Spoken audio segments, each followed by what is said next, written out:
어, 저는 먼저 이제 그 특허 제도와 그 품종 보호 제도가 왜 양립하고 있는지 그런 부분을 조금 말씀드리고 이제 그 소송이나 그런 문제들이 있는 것들 판례들을 언급하도록 하겠습니다.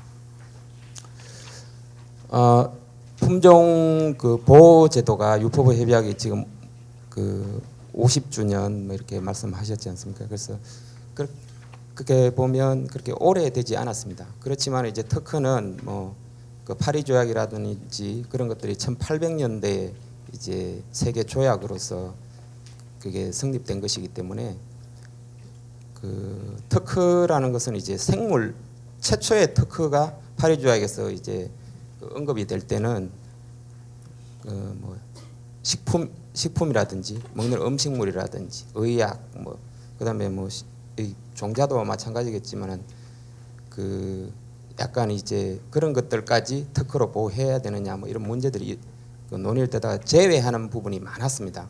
그 특허 제도에서 이제 제외 사항들이 많았고요. 그 다음에 이제 그 1900년도에 들어오면서 이제 특허 제도가 제일 처음에는 주로 뭐 장치, 기계 장치 위주로 이렇게 그 보호를 해오다가 그 다음 뭐 화학 관련 발명들 이런 쪽으로 그 늘어나고 그 범위가 확대되고 그런데 1900년대 정도 들어왔을 때 그러면 육종가들은 어떻게 보호할 것인가? 그러니까 1900년대 정도에 저기 그 멘델의 법칙이나 이런 것들이 이제 그 알려지고 그런 것들을 이용한 그 흔히 말씀하시는 것처럼 뭐 전통 육종 그런 것들을 보호하려면 실제로 전통 육종 같은 경우도 지금도 뭐 예를 들어서 백합이나 이런 것들을 그냥 전통 육종 방식으로 이제 그걸 한다면은 굉장히 오래 걸리지 않습니까? 거기에 이제 많은 그 노력과 돈이 투여되는데 비하여 그 특허에서는 보호해주지 않고 있었습니다. 가장 이제 그렇게 그 보호해주지 못하는 가장 큰 이유가 특허에서는 진보성이라고 해서 이제 새로운 것을 보호해주는 것이 아니고 새로운 것에다가 더하기 좀 더 이제 뭔가 아이디어가 들어가고 그 더 아이디어 상으로 좀 더 뛰어나야 된다는 거죠. 그런데 옛날 전통 육종은 이제 멘델의 법칙 이런 것들 이용하시는 거 보시면 그 어떤 특성이 그 눈에 보이는 것들 이런 것들을 이렇게 이제 조합해서 나중에 그 보이는 특성이 마지막 품종에 나타나도록 하는 거죠. 대부분. 그러니까 이제 특허상으로는 특성도 알려져 있고 그 다음에 그걸 육종하는 방법도 알려진 방법을 사용한다는 거죠. 그렇게 해서 이제 전통 육종은 진보성 문제에 크게 이제 그 문제가 되면서 특허로 보호해주기가 상당히 곤란했습니다. 그리고 이제 또 하나 문제는 그 특허는 이제 반복 재현성이라고 해서 그 명세서나 이런 데 기재하면 다른 사람도 똑같이 그거대로 기재한 대로 따라 해봐 가지고 똑같은 걸 만들어낼 수 있어야 됩니다. 그런데 이제 그 무성번식 식물 같은 경우에는 이제 돌연변이가 자연 돌연변이가 흔히 이제 이용하지 않습니까? 그러면 이제 그 어떤 가지에서 예를 들어서 뭐 큰 복숭아가 나왔다. 그걸 이제 그 가지를 이용해서 나중에 고정을 하면 그 새로운 품종으로 이제 육성할 수 있는데 이런 것들은 그런 전통적인 방법을 이용했을 때 그러면 그것이 그 육종가의 노력은 들어갔는데 아이디어가 들어갔느냐 이 말이죠.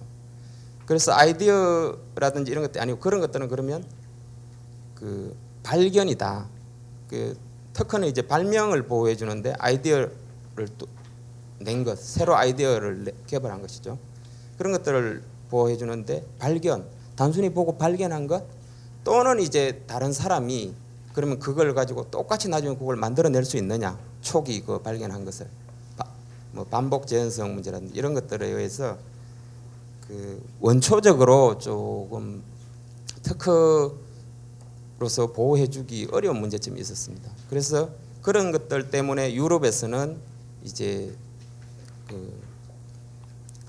유포보 협약 쪽으로 해서 품종 보호 제도를 두게 된 것이고, 미국에서는 1930년도 정도에 이제 식물 특허라고 해서 별도로 만들었습니다. 그렇지만은 그런 식물도 처음에 보호해 줄 때는 유성번식 같은 경우에는 이렇게 이제 하면은 종자가 나오면은 100% 100개의 종자가 똑같이 우수하냐, 이 특허법에는 처음에 안 맞다고 생각을 했거든요. 그러면 이제 100개의 종자가 나왔는데 뭐 90개만 좋고, 그 다음 가서는 또 어떤 누가 하면은 95개만 좋고, 이렇게 하면은 그 특허법에서 뭐 반복 재현성이라든지 이런 문제를 해서, 또는 똑같이 실제로 똑같이 나와야 된다는 거죠. 그런 문제들로 해서 미국 같은 경우서 처음 특허에서는 무성만 해줬죠. 무성 번식만. 그래서 미국 특허법에서는 그 유틸리티 패턴트 다음에 특허로 플랜트 패턴트가 있습니다. 그렇지만 그 다음 이제 디자인 패턴트 해서 특허법 안에 3개가 들어있는데, 그 플랜트 패턴트에는 1930년대에 그 정신이 들어있어서 식물 특허만 보호해주고 있습니다. 무성번식 식물만. 그러다가 이제 그 무성번식 식물만 특허로 보호해주는데, 금방 말씀드린 것처럼 우리 특허법은 발견은 보호 안 해줍니다. 그렇지만 미국의 특허법은 발명 또는 발견을 보호해준다고 법조항에 명시하고 있습니다. 그래서 이제 그 무성번식 식물을 보호해줄 수 있는 거죠. 그렇게 해서 이제 그 미국에서는 그 무성번식 식물만을 보호해주고, 무성번식 식물은 이제 그렇게 하면 그 특성이 뭐 계속 쉽게 이제 유지될 수 있는 문제가 유지되니까, 그 유성번식 식물에 비해서는 뭐 유성번식 식물에 관한 그런 논란이 거리가 없었죠. 그러다가 이제 그 나중에 그러면 또 이제 그럼 유성번식 식물에 대해서는 거기는 그럼 육종가들이 노력을 안 하느냐?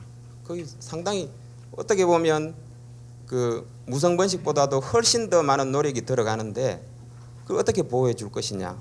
그런 문제들이 이제 부딪혀서 결국은 그 유성번식 쪽은 아까 말씀드린 것처럼 유성번식으로 대부분 보호하려고 하면 유성번식 작물은 특허로는 안 됩니다. 일반적인 것들은. 그러니까 품종 보호 제도라는 별도의 제도가 이제 그 유럽에서 태동이 됐고, 그런 그 유포보 협약에 의해서 뭐 미국도 유성번식 쪽은 이제 가입해 있죠. 그렇게 저희들은 가입할 때 대한민국은 뭐 유무성 관계없이 들어 있었습니다. 그런데 이제 저희 특허법 같은 경우도 저희 특허법은 해방되기 전에는 일본 특허법을 그대로 사용했습니다. 그러다가 미군정이 들어오면서 특허법을 처음 만들었을 때는 미국의 특허법을 그대로 가져와 가지고 특허법 안에 미군정 당시의 특허법에는 미국 특허법처럼 똑같이 이제 유틸리티 패턴트, 우리나라로 할 때는 뭐 실용 특허 이런 정도로 했고, 그다음에 식물 특허도 있고, 그다음에 디자인 의장 특허도 있었습니다. 그런 식으로 있다가 이제 다시 박정희 대통령이 하고 나서 이제 60년대 초반에 재정 특허법이 만들어지면, 저희들 재정 특허법이 만들어지면서 그 식물 특허 조항이 한 조로 간단하게 압축돼서 특허법 안에 들어갔습니다. 그러니까 이제 아까 말씀드린 것처럼 미국의 그 식물 특허라는 것은 그 안에 발견이라든지 이런 것들이 분명히 이제 발명의 정의 보호해주는 범위에 들어가 있었고, 그런데 그런 것들이 미군정의 법에 있다가 그런 잔재 비슷하게 이제 남아서 특허법에 뭐 무성번식 식물만 보호해주는 것처럼 그렇게 있었습니다.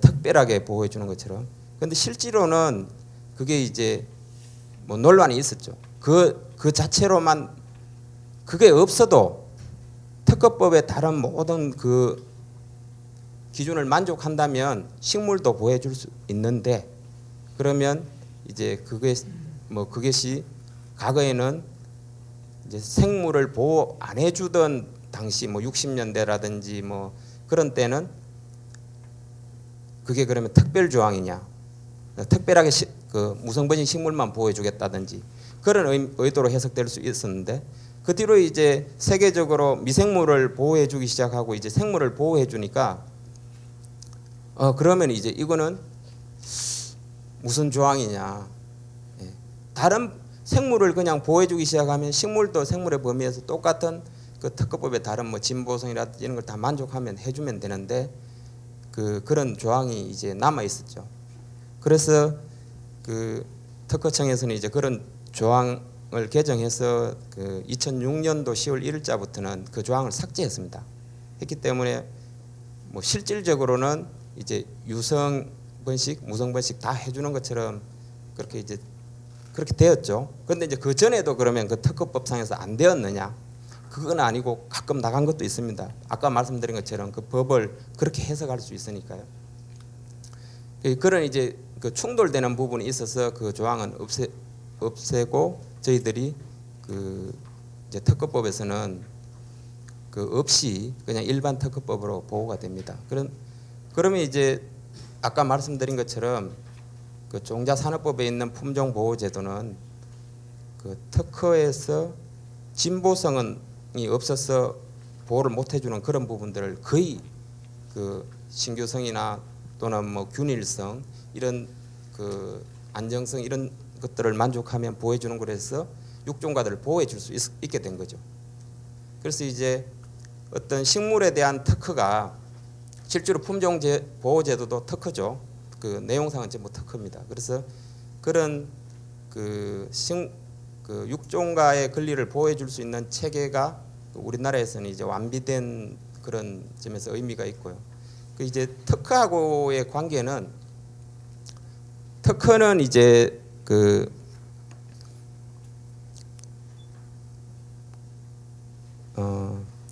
특허의 목적이 특허법의 목적이 이 법은 발명을 보호 장려하고 그 이용을 도모함으로써 기술의 발전을 촉진하여 산업 발전에 이바지함을 목적으로 한다. 이렇게 제1조에서 특허법의 목적을 규정하고 있습니다. 그래서 그 육종가 그 식물로 보면 육종가죠. 그러면 특허법에서는 발명자 또는 발명가라고 합니다. 그래서 그 발명가들이 실제로 그 들인 노력, 아이디어를 도출할 때 들어간 노력이나 이런 것들을 보상해 주기 위해서 그 특허법에서 보상해 줌으로써 그런 것들이 이제 그 기술의 발전을 촉진하고 그 다음에 산업의 발전에 이바지한다는 거죠. 그런 내용들은 금방 이제 또 다른 특허인 품종보호제도에서도 우리나라에서도 이제 그런 그 어떻게 보면 특허법의 목적하고 비슷한 효과가 아까 그 나타났다는 것을 알 수 있으실 겁니다. 최건진 그 과장님이 말씀하신 것처럼 그런 그 육종의 그 다양한 분야에서 육종 성공 사례도 나타났고 또 외국에 수출한다든지 그 범위도 훨씬 넓어졌죠. 저희들 나라에서도. 이제 특허 같은 경우는 대신 이제 그런 품종 그 일반적인 품종이나 이런 것들은 보호할 수 없지만은 이제 진보성을 넘어서는 것들이 있습니다. 그래서 보통은 이제 유성 번식 같은 경우는 이제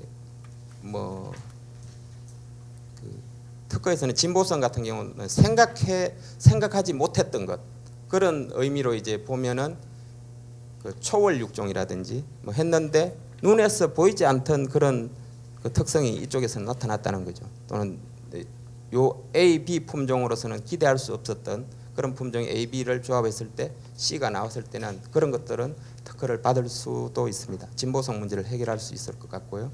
그 다음에 이제 돌연변이 같은 경우도 아까처럼 이제 자연 돌연변이나 이런 것들은 그 발견이나 반복 재현성 문제 이런 것들은 저희들이 특허법을 바꾸지 않는 이상은 바로 그렇게 고정하거나 이렇게 했을 때는 특허를 받기 힘듭니다. 무성은. 그래서 이제 그런 그 자연 돌연변이는 그런 문제점이 있고 그러면 인공 돌연변이를 했을 때는 어떻게 되냐? 인위적 돌연변이를 했을 때는 이제 받을 수 있습니다. 그런 것들은 그걸 재현을 하는데 이제 예를 들어서 저희들이 이제 뭐 일본에서도 그렇게 나왔는데 예를 들어서 이제 뭐 종자를 예를 들어서 10만 개를 해서 방사선을 쬐어서 그 중에 한두 개가 나타났다. 이렇게 하면 확률상으로는 굉장히 낮지 않습니까? 그런데 이제 옛날에 기계나 화학의 관점에서 보면 이게 특허가 안 되는 거죠. 어떤 뭐 실시 가능성이라든지 반복 재현성 이런 문제를 걸고 넘어지기도 하고 그렇게 했는데 이제 생물을 특허를 해주기 시작한 것은 그런 것들이 반복 재현성이나 뭐 실시 가능성 이런 문제들 논의할 때 확률적으로만 나올 수 있으면 된다. 그러니까 10만 개를 해서 뭐 10만 분의 1이라든지 그 다음 다른 사람이 똑같은 방식으로 방사선을 쬐고 했을 때 10만 분의 1의 확률로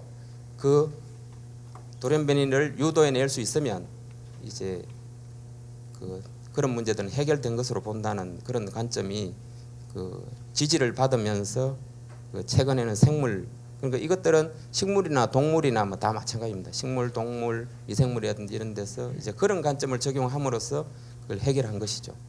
그리고 이제 뭐 중간에 어떤 뭐 특성이나 이런 것들이 잘 명세서에 적기가 힘들 때는 기탁 제도라는 것을 이용합니다. 그래서 이제 종자도 기탁을 할 수 있도록 지금 되어 있습니다. 그래서 최근에는 종자 기탁되어서 출원되는 특허들이 좀 있습니다. 그래서 뭐 종자 기탁 제도라는 이름이 아니고 제일 처음에 이제 기탁이라는 제도가 미생물 때문에 생겨가지고 미생물 기탁 관련한 제도에 보면 뭐 이렇게 되어 있습니다. 특허법의 밑에 이제 저희들 규정이나 이런 데서 미생물이라고 할 때 거기에 이제 나중에 종자도 포함되는 것으로 그렇게 해석을 합니다. 그리고 이제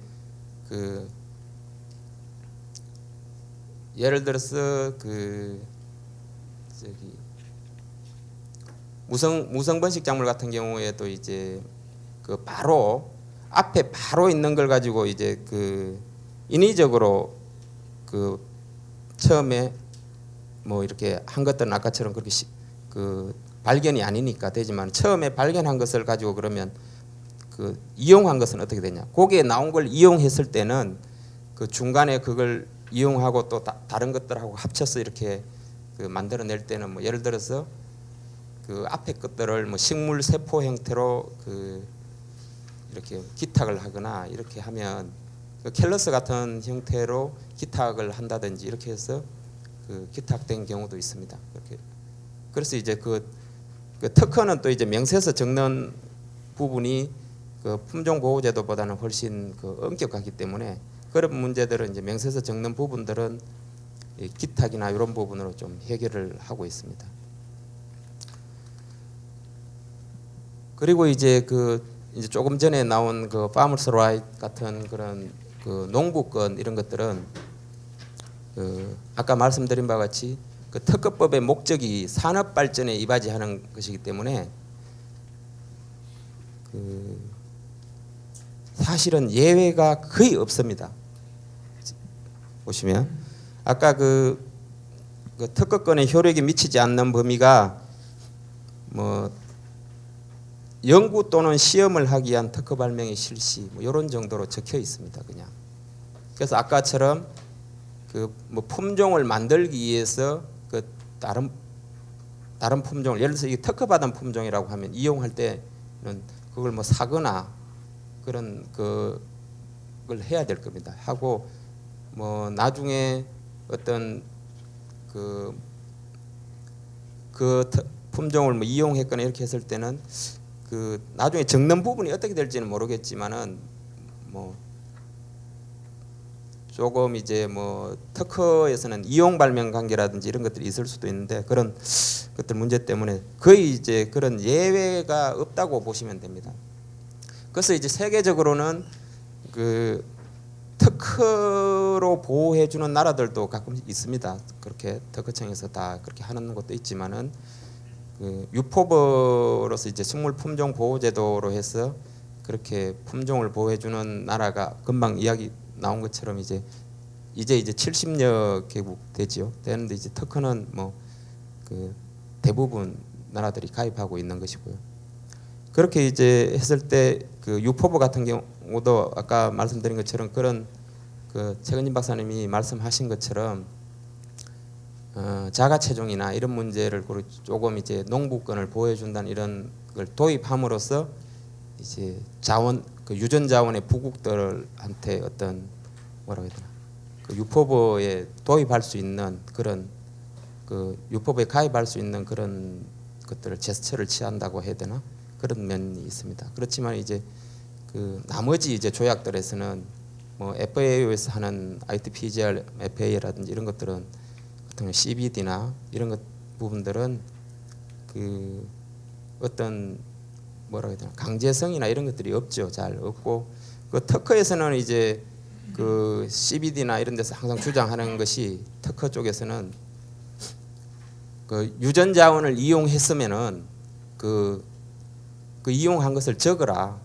처음에 출원할 때 누구 걸 이용했는지 뭐 적고 거기에 대해서 나중에 그러면 그 이익이 나왔을 때는 어떻게 그 나눠줄 것인가 이렇게 하라고 하는데 그런 것들을 그 이철랑 교수님께서 그 발표하신 자료에 언급이 되어 있습니다. 그래서 몇 개국에서는 이제 그런 부분에 대해서 조금 이제 도입한 적어라 이렇게 도입한 나라도 있는데 그러면 나중에 어떻게 나눌 것인가 이런 부분에 대해서는 아직 없고 뭐 그 현재 이제 그런 정도로 그 국제적인 그 동향이 그렇습니다. 그리고 특허에서는 그래서 이제 그 전체적인 그 특허법은 이제 그렇게 이제 발전하다가 파리 조약이나 이런 것들 그래서 그 발전을 하다가 뭐 후 그 WTO 트립스 체제가 도입되고 이렇게 하고 하면서 그 조문이나 이런 것들이 거의 비슷해져 있습니다. 세계적으로. 그리고 미국이 얼마 전에 이제 그 선발명주의를 그 포기하고 선출원주의로 이제 돌아섬으로써 거의 세계적으로 이제 그 각국에 있는 특허법의 조항들이 거의 비슷하기 때문에 어떤 그 특허법 목적이나 이런 거로 봐서는 그 농부권이나 이런 것들을 도입하기가 상당히 힘들 것 같고요. 그러면 이제 그 아까 이제 자가체종 문제나 이런 것들은 그 특허법으로서는 이제 실시할 때 그 특허법에서는 이제 실시에 정식이나 이런 게 없습니다. 용어가. 그건 생산 뭐 그런 것들이죠. 그럼 정식은 생산에 들어가느냐 뭐 이런 문제. 미국의 이제 식물특허 낸 데는 그게 정식이나 이런 표현이 되어 있습니다.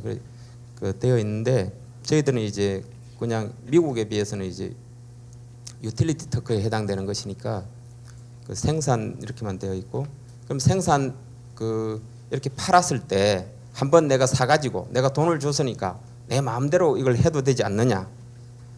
그래 내가 한번 돈을 줬다. 샀어요. 처음에 돈을 주고 샀어. 그러면 내가 이걸 가지고 더 남기고 다른 사람한테 팔아먹든지 이건 내 자유다. 내가 돈을 한번 줌으로써 당신 특허권의 권리가 끝났다. 이렇게 주장하는 것이 권리 소진 이론입니다. 그래서 이제 그런 권리 소진으로 문제가 나중에 이제 그 종자를 이제 팔고 이런 예를 들어 특허받은 종자라면 그런 종자를 팔았을 때 문제가 될 수 있는 거죠. 그러면 이제 아까처럼 미국 같은 경우에서는 그것이 권리 소진이 되지 않았다고 본 것이죠. 어떤 면에서는 그것을 이제 판매할 수 있는 정당한 권리자의 정당한 행위에 그 판매를 이제 제한할 수 있는 그런 것들은 권리자의 정당한 그 행위에 들어간다고 본 것이죠. 그 실시 행위에 들어갔다고 본 것이고 우리나라는 아직까지 이제 식물뿐만 아니라 권리 소진 자체에 대해서도 그 제대로 된 판례가 없습니다. 뭐 조금 그 하고는 뭐 하위 법원에서는 이렇게 좀 하기도 하고 그러는데 그리고 이제 권리 소진 문제는 기본적으로 이제 그 행정부에서 다루는 문제가 아니고요. 제가 이제 특허 심판원 있을 때 특허에 관련돼서 권리 소진을 하나 해가지고 올렸더니 특허 법원에서는 이제 법원에서 인정을 해주 그 권리 소진 문제를 다루는데 대법원에 가서는 권리 소진은 법원에서만 다루는 문제니까 행정부에서는 그 다룰 게 아니다 해가지고 내려와가지고 이제 그 법원에서만 전적으로 담당하는 것으로 그 대법원이 못을 박아 버렸습니다. 그런데 이제 그런 그 권리 소진 관련된 것들은 그 종자뿐만 아니라 이제 다른 그 물품이나 이런 데서도 다 발생하는 문제인데 아직까지 우리나라 대법원에서는 그런 것들에 대해서는 크게 이게 그 위에까지 저는 이제 개인적으로 그런 권리 소진 문제가 이제 올라가서 대법원에서 다뤄져야 된다고 보는데도 그 저희 쪽에서 올린 것은 그 너희들은 하지 마라 이렇게 해가지고 딱 내려와 버렸기 때문에 안에 문제 다투지도 않고 그런 경우가 있었고 그 권리 소진 나중에는 아마 결국은 종자도 특허에서 이제 그렇게 팔았을 때 뭐 자가 최종의 문제라든지 이런 것들은 결국은 권리 소진의 문제에 들어갑니다. 그러면 그 우리나라 대법원에서 최종적으로 법원에서 그 권리 소진 문제를 미국처럼 그렇게 엄격하게 볼 것인가, 아니면 조금 유하게 봐줘서 처음에는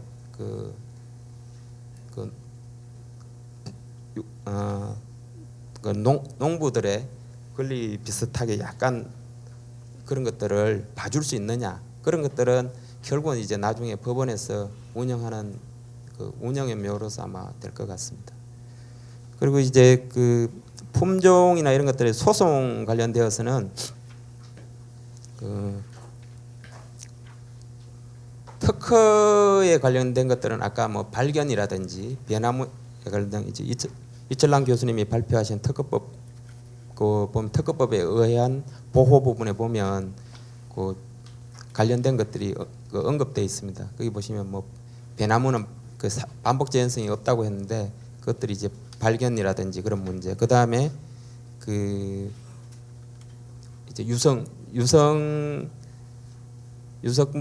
번식 작물의 어떤 그런 명세서 기재 문제 그런 것들에 대해서 그 나온 것들이 있습니다. 그리고 이제 그 품종 보호 제도에서 농림부에서 하는 그 품종 보호 제도도 이제 종자산업법에서 하면 먼저 이제 그 심사를 해서 거기에 대해서 불복을 하면 농림부에 있는 이제 그 품종보호위원회에서 하고 거기서 또 다시 불복하면 특허법원, 대법원 가게 돼 있습니다. 지금까지 이제 특허법원까지 온 것이 한 건 있었습니다. 그 품종보호제도. 그 이제 이철랑 교수님 그 언급돼 있는 그 논문에 언급돼 있는 쌈추 관련 사건이 있었고요. 그래서 이제 전체적으로 보면은 그 특허권하고 종자산업법은 뭐 특허법 자체에 어떤 다른 그 종자산업법 관련 그런 특허법이 전체를 다루니까 일부 그 품종보호제도 이런 것들에 관한 언급은 없습니다. 없고 그 현재로는 보면 아까 처음 말씀드린 것처럼 죄송합니다.